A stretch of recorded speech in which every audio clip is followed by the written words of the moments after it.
Après tant de repos, la télévision numérique terrestre est aujourd'hui 28 décembre 2017 une réalité sur toute l'étendue du territoire national.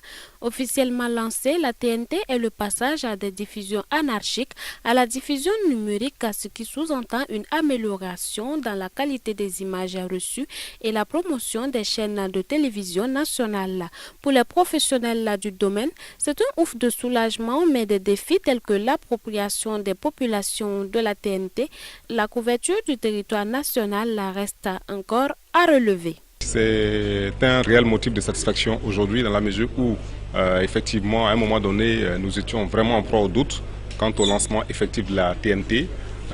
Vous n'êtes pas sans savoir que beaucoup parmi nous ont contracté des prêts pour ouvrir leur chaîne de télévision. Et tout ce temps que ça durait sans qu'on ne lance, c'était des charges qu'il fallait supporter sans véritablement mener d'activité. Et ceux qui étaient déjà en activité, les stratégies qu'ils avaient pour développer leur activité se trouvaient limitées. Donc aujourd'hui, nous pouvons dire que c'est un ouf de soulagement. Quand bien même, je disais tout à l'heure dans la salle, c'est une victoire d'étape parce qu'il y a encore de nombreux défis à relever, à savoir la couverture effective de tout le territoire, qui est un challenge, mais aussi l'appropriation même de la TNT par les populations. Parce qu'une chose est de lancer la TNT, une autre chose est que dans nos différents salons, dans nos différents ménages, les populations burkinabées puissent véritablement s'approprier cette TNT. C'est la fin d'une époque, c'est la fin d'une situation de monopole qui était exercée par l'audiovisuel public national, que j'aime bien, dans le paysage audiovisuel national. Ça veut dire qu'à terme, si CVK, ou bien Burkina Info, ou bien BF1, ont l'argent pour payer les droits des matchs au niveau de la fédération, ce n'est plus la télé qui va retransmettre les matchs, la télé nationale, ça sera ces chaînes privées-là. Voici donc c'est pourquoi je dis que c'est la fin d'un monopole. Si ça continue, encore faut-il une fois de plus que vous puissiez payer.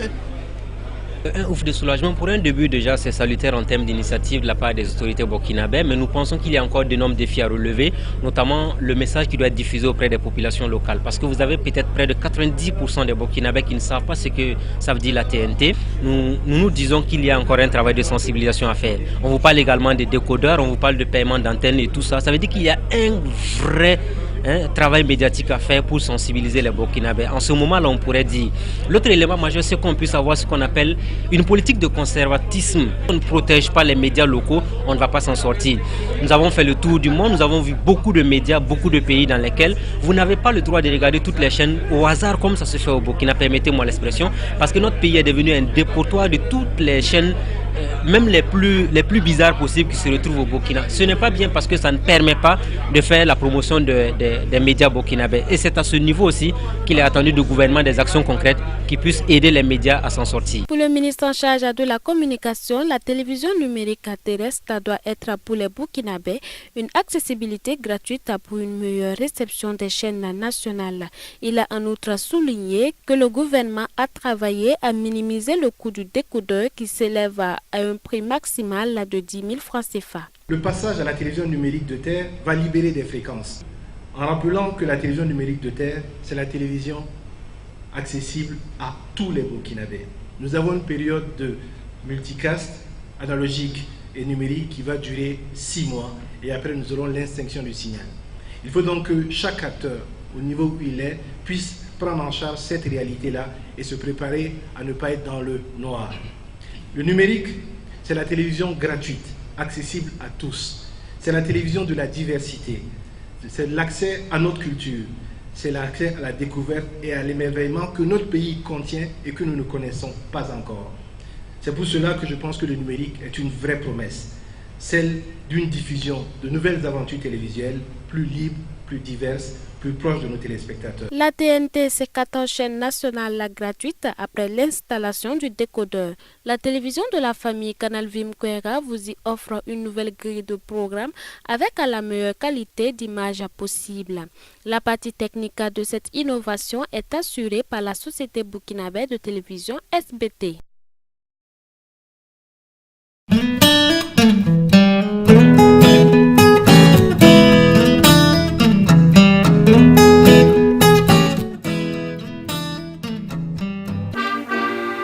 Après l'hymne national et la revue des troupes, le grand chancelier et le ministre de la Sécurité intérieure ont procédé aux instants solennels de la cérémonie de décoration. Ce sont en tout 186 policiers et 2 civils qui ont été reconnus par la nation tout entière. C'est un sentiment de joie et aussi de reconnaissance pour avoir l'État burkinabé, pour avoir reconnu le mérite, la qualité du travail que nous avons pour les jours. Et je dédie vraiment cette médaille à tous les hommes qui m'ont toujours soutenu dans l'exécution de mes missions. Je vais aussi dire merci à Dieu, rendre grâce à Dieu parce que c'est lui qui permet que tout soit possible. Et après je vais dire merci aux plus hautes autorités. Merci à ma hiérarchie de m'avoir distingué ce matin.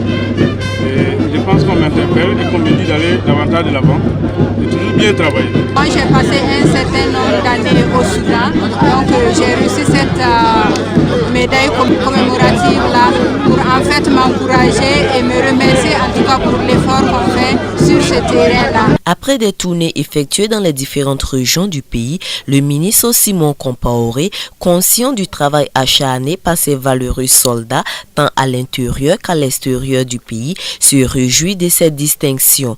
Ces gens se sont mobilisés. Ce n'est pas les seuls, mais on ne pouvait pas décorer tout le monde.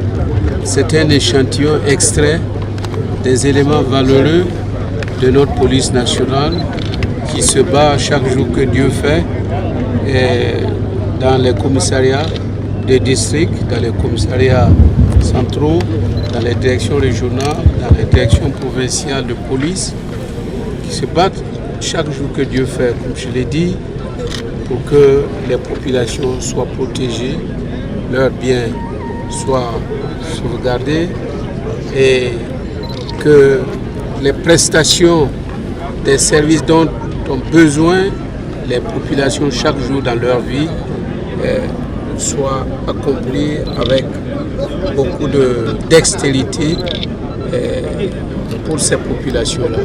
Des 188 récipiendaires, l'on note 29 femmes, 123 ont reçu la médaille d'honneur de la police et 63 la médaille commémorative.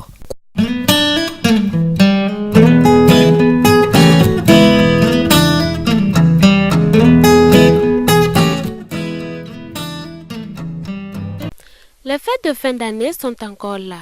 En ville, le nombre de citadins semble avoir grossi à une vitesse fulgurante. Des embouteillages à un point fini, des accidents ça et là, la période des festivités affiche ce visage dans la capitale du Burkina Faso. Le ministre en charge de la sécurité Simon Compaoré, à marge de la période effective des fêtes, avait annoncé un déploiement de plus de 1000 policiers afin d'assurer la sécurité sur les routes. Nous avons fait le constat ce matin.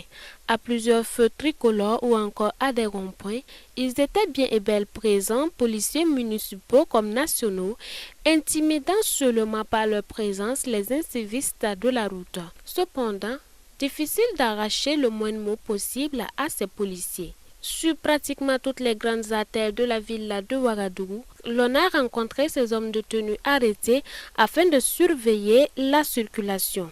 Au cours de notre périple, nous sommes tombés sur un accident de circulation entre ce véhicule Ben et cette moto. Le motocycliste ayant perdu la vie sur place donne à réfléchir et à adopter un comportement responsable en circulation. Prudence donc sur les routes et que Dieu nous protège tous.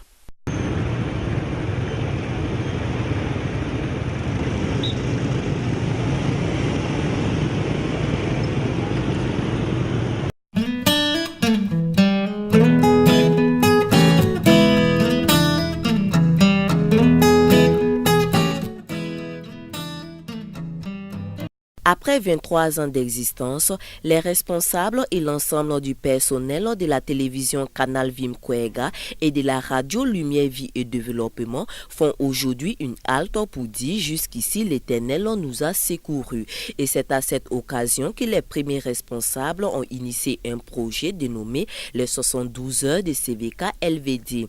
Hier c'était un projet, aujourd'hui c'est une réalité. Et les hommes des médias ont été conviés ce jour à cette occasion pour officialiser le lancement des 72 heures de CVK LVD. Ces 72 heures, ce sont des moments en tout cas de convivialité que nous allons vivre, des moments que nous avons choisis pour permettre à nos téléspectateurs et à nos auditeurs bien sûr de venir communier avec nous.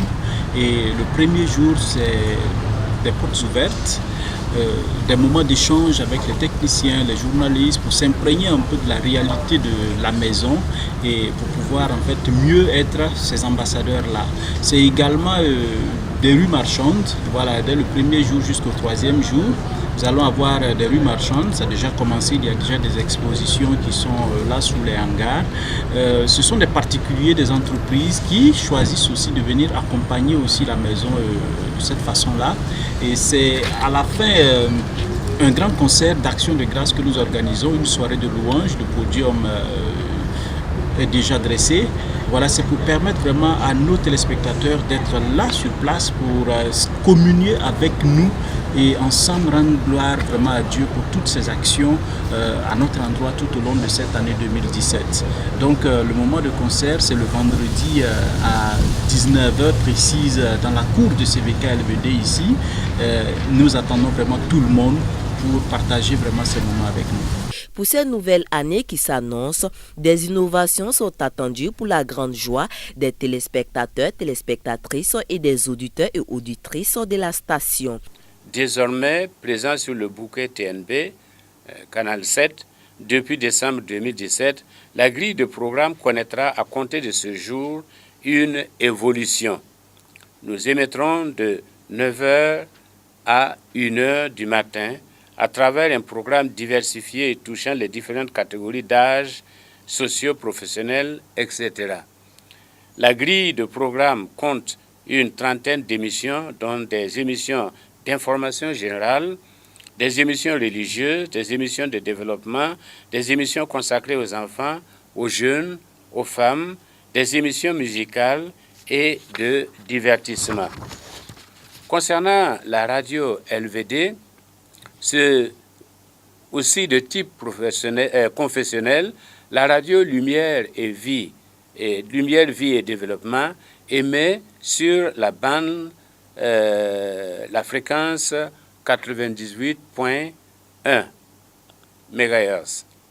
Elle est accessible dans un rayon de 85 km et émet de 5h à 0h.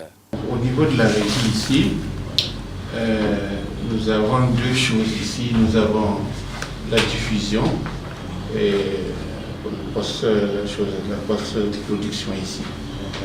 Bon, ce que vous voyez, regardez la caméra. Oui. Alors, ce que vous voyez derrière moi, ça c'est la diffusion actuellement. Or, avant, c'était pas comme ça. Bon. Avant, pour la diffusion avec l'analogique, on avait plein d'appareils, donc c'était pas comme ça. Mais maintenant, avec le numérique, surtout HD, on a juste seulement que ce serveur et puis cet écran seulement. Et l'autre côté ici, vous avez la post-production et c'est juste ces appareils, vous avez le mélangeur pour le son et puis l'image, le mélangeur de l'image, et puis qui peut prendre au moins 8 caméras, et puis l'ordinateur de l'autre côté pour le graphisme, et puis c'est tout. Et le tour est joué et vous avez les images en haute définition. Pour en tout cas la nouvelle année 2018, nous prévoyons en tout cas de nouvelles émissions au niveau de la radio. Sur le plan développement, il y a des émissions comme développement agricole que nous avons initié au niveau de la radio.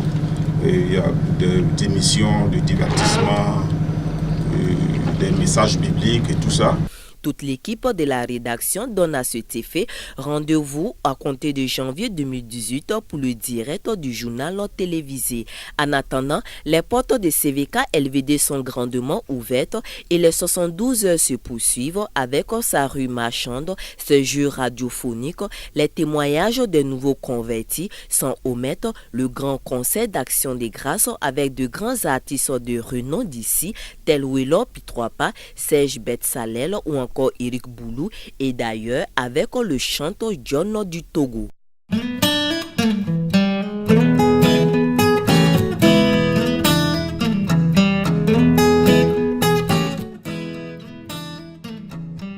J'invite les uns et les autres à avoir confiance à CVK LVD parce que nous travaillons à nous améliorer. Nous travaillons à produire des programmes qui vont aider les uns et les autres dans le vivre ensemble.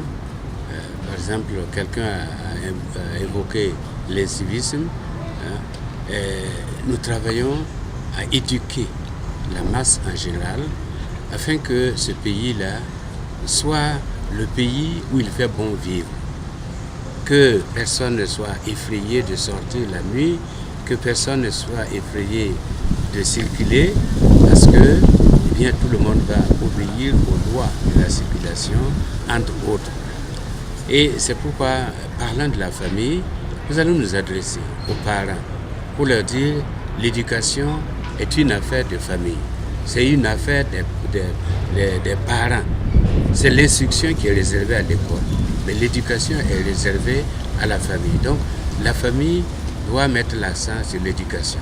Et voilà donc quelques programmes qui vont aider la population en général, le Burkinabé lambda, à revoir sa copie à la hausse, afin que ce pays-là soit un pays de paix, un pays de cohabitation paisible entre tous les habitants. Donc j'invite les uns et les autres à suivre les émissions de CVK, à voir le contenu et à pouvoir vraiment apporter une certaine attention parce que tout le monde gagne et tout le monde gagnera dans cette nouvelle grille que CVK vient de développer et c'est pour vraiment aider l'ensemble de la population, l'ensemble de nos téléspectateurs, l'ensemble des Burkinabés. Vous pouvez revenir sur les fréquences, les positions, la télé, les fréquences. La TNT, c'est le canal numéro 7. Donc sur le canal numéro 7, vous pouvez suivre tous les programmes de 9h à 1h du matin. Et la radio, c'est 98.1. Et là aussi, vous pouvez en tout cas savoir ce qui se passe et quels sont les enseignements, les informations propres à notre propre public, des choses à entendre, des choses à vivre.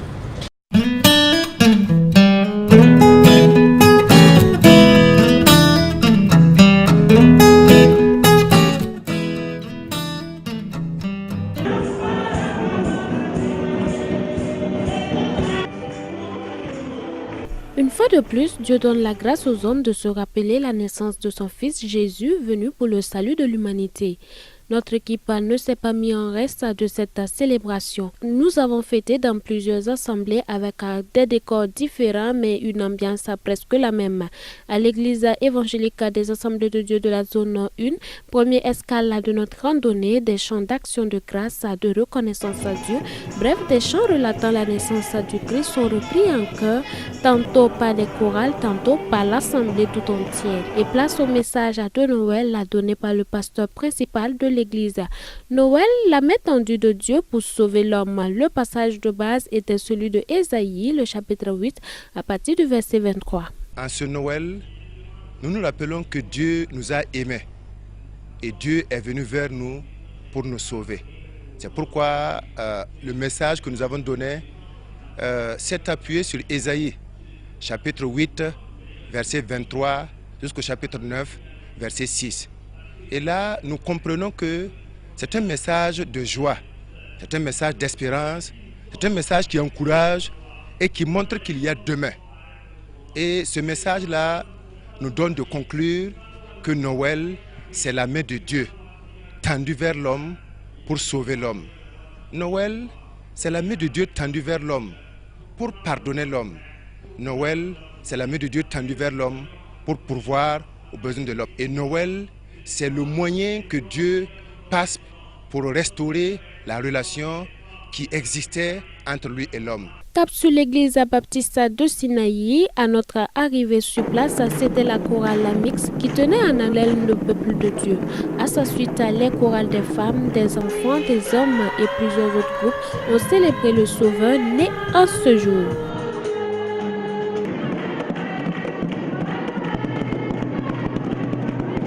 Selon le pasteur de l'église, la présente fête de Noël revêt une importance particulière pour eux. Cette année, vraiment, on est très content parce que Dieu a fait beaucoup de choses pour nous.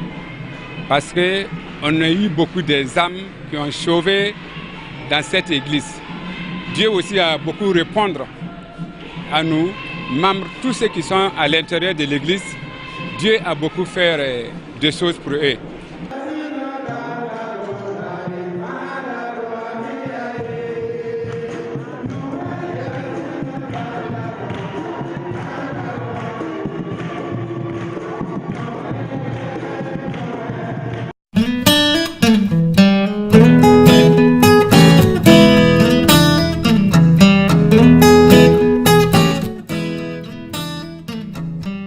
La suite de notre caravane nous a conduit à l'église évangélique des Assemblées de Dieu de Taptenga 1.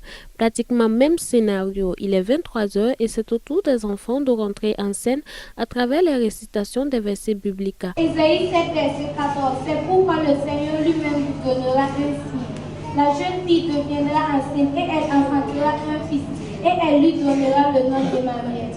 Pendant que l'assemblée continuait dans la louange, le pasteur principal nous livre son mot de Noël. Joyeux Noël, bonne et heureuse année 2018. Et ma prière est que le Seigneur continue à bénir la jeunesse surtout et que la jeunesse soit extrêmement prudente parce que le monde les a exposés dans tous les dangers possibles. Donc cela est notre prière. Cap sur l'église évangélique des Assemblées de Dieu de Chandelier.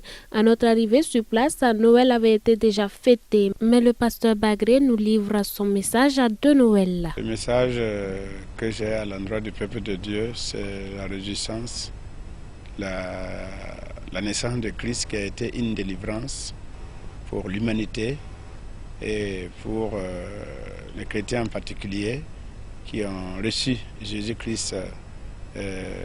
Ceux qui se sont convertis et qui continuent de croire, c'est vraiment une joie immense. Si les chrétiens ne sont pas reconnaissants, si la base de leur joie n'est pas liée à la naissance de Jésus, il ne peut plus y avoir quelque chose de meilleur qui peut produire la joie en eux. Jésus est tout. Car un fils nous est né, Jésus-Christ nous est donné. Emmanuel, Dieu avec nous, joyeux Noël à tous et à toutes.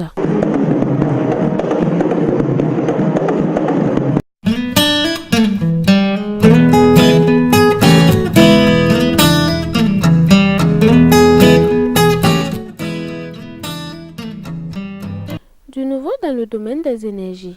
Le réseau des professionnels des énergies renouvelables, en abrégé REPER, est une association pensée par et pour les acteurs du domaine.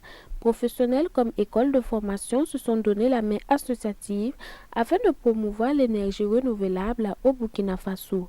Les penseurs de ce groupement espèrent aussi, à travers leur action, contribuer au développement socio-économique de la nation. Disons que c'est une structure qui est née d'une volonté manifeste des acteurs des énergies renouvelables, à savoir les entreprises, les industriels, les écoles professionnelles et également les structures, les ONG et les associations qui évoluent dans le secteur des énergies renouvelables. C'est vu tous les problèmes que rencontre le secteur des énergies renouvelables au Burkina. Je veux parler particulièrement de l'énergie solaire. Vous savez qu'aujourd'hui, dans le domaine de l'énergie solaire au Burkina, il y a plein des acteurs qui évoluent dans ce secteur. Mais malheureusement, il y a manque de communication et il y a aussi manque d'information. Selon le parrain, opérateur économique de son État, bon nombre d'entreprises sont bloquées vu le coût élevé de l'énergie. Quoi de plus normal donc que de soutenir de telles initiatives venant des jeunes. Notre véritable problème de ralentissement de notre économie, c'est l'énergie. Donc ces jeunes entrepreneurs qui ont eu l'idée de promouvoir l'énergie renouvelable, ça me fait droit au cœur. Donc je n'ai pas hésité une seule instance pour les soutenir. Donc je lance un appel et puis je demande vraiment à notre autorité si vous pouvez soutenir les énergies renouvelables, c'est très important pour que les gens créent les usines de fabrication de plaques solaires. Créée en mai 2017, le Repère est une association ouverte à tous les professionnels de l'énergie renouvelable ainsi qu'aux établissements spécialisés dans la formation des jeunes dans ce domaine. Afin de présenter la structure, une rencontre a eu lieu ce mercredi avec pour thème l'environnement et les énergies renouvelables, quelle perspective pour le Burkina Faso.